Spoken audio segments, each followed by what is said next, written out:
This video provides easy-to-follow instructions for you to create these handlebars using Onshape.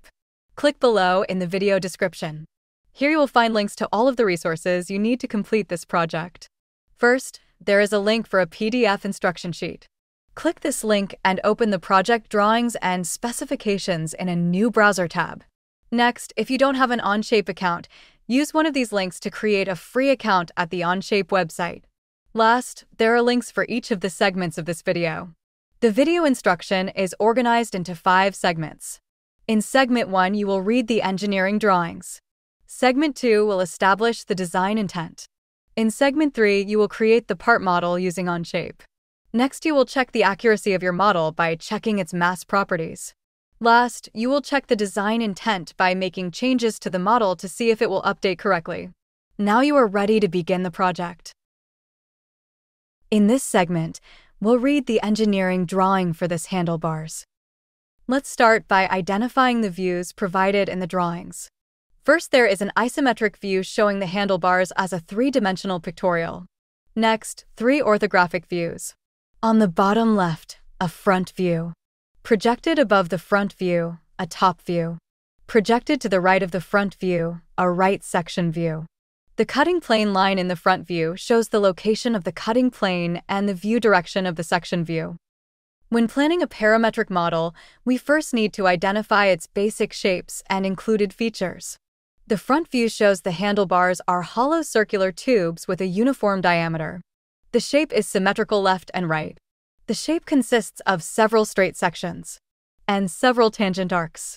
All of the arc segments are tangent to other segments. Next, we'll look at the dimensions and notes. First, the dimensions are in millimeters. The outside diameter of the tube is 25 millimeters. The wall thickness of the tube is 0.5 millimeters. The top straight section has a length of 280 millimeters. The tangent arc on the top has a radius of 40 millimeters. The next straight section on the top has a length of 35 millimeters. The tangent arc at the top of the side has a radius of 40 millimeters. The large downward arc on the side has a radius of 90 millimeters. The bottom straight section on the side has a length of 90 millimeters.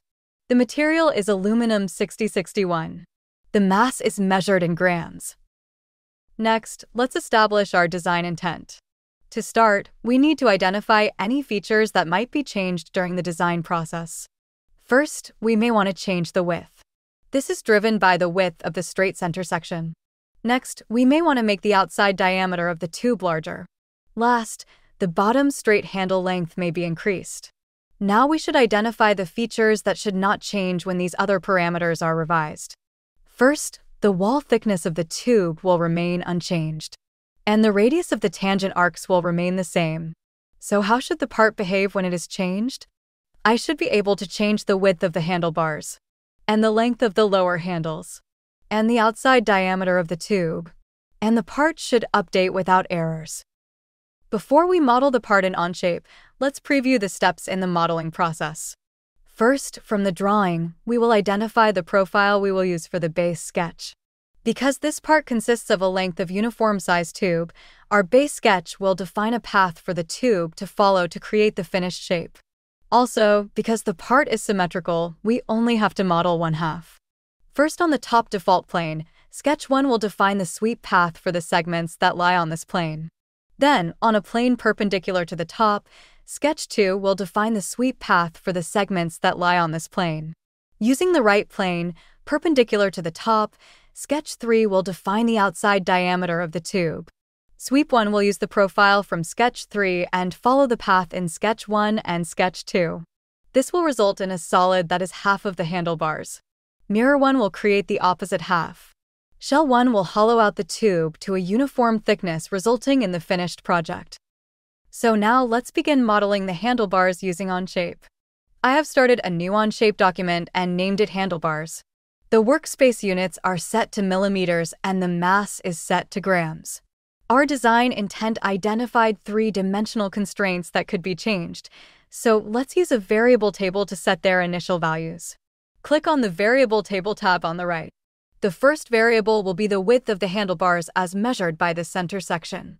This variable will be named width and set to 280 millimeters. Next, the length of the handle grip. This variable will be named grip and set to 90 millimeters. Last, the outside diameter of the tube. This will be named OD and set at 25 millimeters. Now, close the variable table tab to begin the sketch. Use the sketch button on the toolbar to start a new sketch. And click to choose the top sketch plane. Use N from the keyboard to view normal. Use P on the keyboard to turn off the planes. We will use lines to define the sweep path of the tube on the top view. This line represents the center of the tubular shape. Because the part is symmetrical, we only have to sketch half. When creating a sweep path, we must use solid lines, not construction lines. Click on Line in the Sketch toolbar. Click coincident to the origin to start the line. Stretch it horizontal to the right and double-click to end. Click on the Dimension tool and then on the line. Instead of entering a length, use hashtag from the keyboard and choose width from the variables. Because this line is half of the width, use / for divided by and the number 2 for half the value. The calculated value should be 140 millimeters. Next, for the tangent arc, click on the Arc tool on the toolbar and choose Tangent Arc from the drop-down menu. Click coincident to the end point of the line and stretch the arc up to roughly form a quarter circle and click to end. Enter 40 millimeters for the radius. We will now add a horizontal constraint to align the end of the arc to its center. From the constraint drop-down, choose Horizontal. Click on the center point of the arc and then the end of the arc, and the points should align. Use Escape to end the command. Next, add the vertical line to the end of the arc. The length should be 35 millimeters. This completes the sweep path on the top plane. Use the green check to end the sketch. Right-click and choose Isometric View. Use P from the keyboard to turn on the visibility of the default planes. To continue drawing the sweep path, we will need to add a new plane for the right sketch. On the toolbar, click on the button to create a new plane. Because we want this plane to be coincident to the end point of the arc, choose the Plane Point option from the drop-down menu. For the point, click on the end of the last line in the top path. For the parallel plane, choose the right default plane. We can see the new plane created parallel to the right plane and coincident to the end point of the top line. Use the green check to accept the new plane. The sweep path on the right plane consists of 2 tangent arcs and 1 straight line for the handle grip. Start a new sketch and choose Plane 1 for the sketch plane. We will start by making sure the points on this line are available to use in this sketch. Click on the Use tool on the toolbar and then choose this line from the previous sketch. Good, I can see the line has been added to the sketch. Use N on the keyboard to view the sketch normal to the screen. Click on the Tangent Arc tool. Click coincident to the end of this line and sketch a quarter circle. Enter 40 millimeters for the radius. Click on the end of the arc and sketch a larger arc. Enter 90 millimeters for the radius. Now use the Line tool to add a horizontal line from the end of the last arc. Right-click and Escape Line. Click on the Dimension tool from the toolbar and then click on the line to dimension it. We want to use a variable for this length, so use hashtag from the keyboard. Choose the grip variable from the list. This should set the length at 90 millimeters. Now we will constrain the end points of the arcs to their center points. First, choose a horizontal constraint from the toolbar. Click on the end of the small arc and then its center. Next, choose a vertical constraint from the toolbar. Click on the end of the large arc and its center point. The sketch is now fully constrained and all the lines are black. Use the green check to close. Next, we can sketch a circle to define the outside diameter of the tube. This sketch needs to be perpendicular to the start of the sweep path. Click to start a new sketch. Choose the right default plane. Click on the center point circle from the toolbar. Click on the origin to constrain the center of the circle to the end of the sweep path. Right-click and choose Escape Circle. Click on the Dimension tool on the toolbar. For the dimension, use hashtag from the keyboard to apply a variable. Choose OD from the list. Use Enter on the keyboard and the value should be set at 25 millimeters. This looks correct. Use the green check to close. Now we can use the profile we just defined in Sketch 3 to sweep this shape along the path. Choose Sweep from the Feature toolbar. This will be a solid and new. For the sketch region to sweep, choose the circle from Sketch 3. For the sweep path, click each of the path segments one by one. The cylindrical shape should follow the path, forming a continuous shape.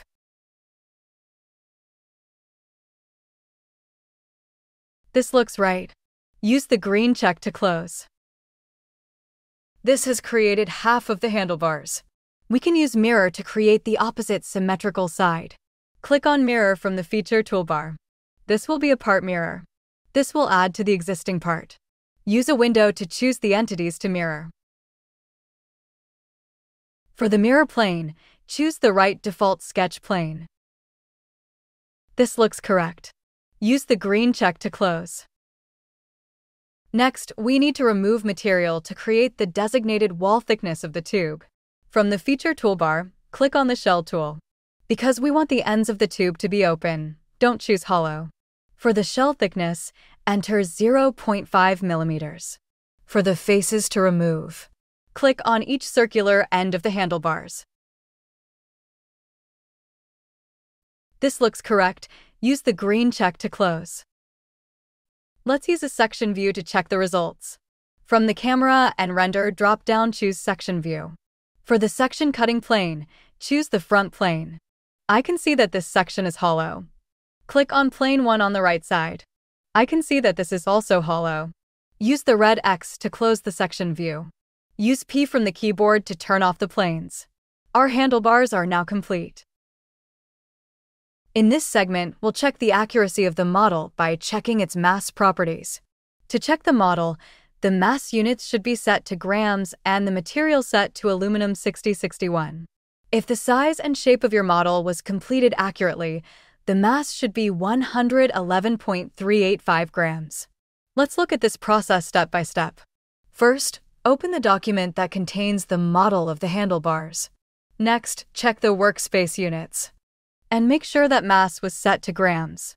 Next, set the material to aluminum 6061. Go to the part in the parts list. Right-click and choose Assign Material. In this case, we're searching for aluminum 6061. Click to select it. Next, go down to the lower right corner and click on the Display Mass Properties button. When the dialog box opens, click on the part, and the display shows a mass of 111.385 grams. If this was your result, then your part is accurate and matches the specifications. If not, we can troubleshoot to locate the sketch or feature that has an error. First, at the top of the feature list should be the variables. Start by checking that they're set correctly. The width should be 280 millimeters. The grip should be 90 millimeters. The OD should be 25 millimeters. If these are set correctly, locate the rollback bar in the feature list. Move the rollback bar up to just below sweep 1. The mass now reads 710.361 grams. If your amount is different here, check sketches 1, 2, and 3 for an error. Next, move the rollback bar to the end. This step removes the material to set the thickness of the tubing wall. The mass is now 111.385 grams. If your result here is different, check the thickness setting in the shell feature. In this segment, we will make some revisions to the part and check if our design intent has been applied correctly. We will start by reading the revision drawings to identify the features that will be changed. First, the width of the handlebars as measured in this center section has changed to 320 millimeters. The length of the grip is now 110 millimeters. The outside diameter of the tubing has changed to 28 millimeters, while the wall thickness remains the same at 0.05 millimeters. If the model is revised correctly, it should have a new mass of 134.423 grams. Now we will make the revisions to the handlebars. I have opened the Onshape document that contains the part. All of the changes can be achieved by editing the values in the variable table. On the right, click on the variable table button. Let's start with the width. This will be changed to 320 millimeters. We can see the part update automatically. Next, the grip will be revised to 110 millimeters. Last, change the outside diameter of the tube to 28 millimeters. I can see that the handlebars have updated to their revised size, and the feature list shows no errors. Checking the mass properties of this revised design. The mass is now 134.423 grams. Thank you for watching. If you enjoyed this video, look for more projects at cadvideotutor.com. Also, hit the like or subscribe button. If you have a question, leave a comment.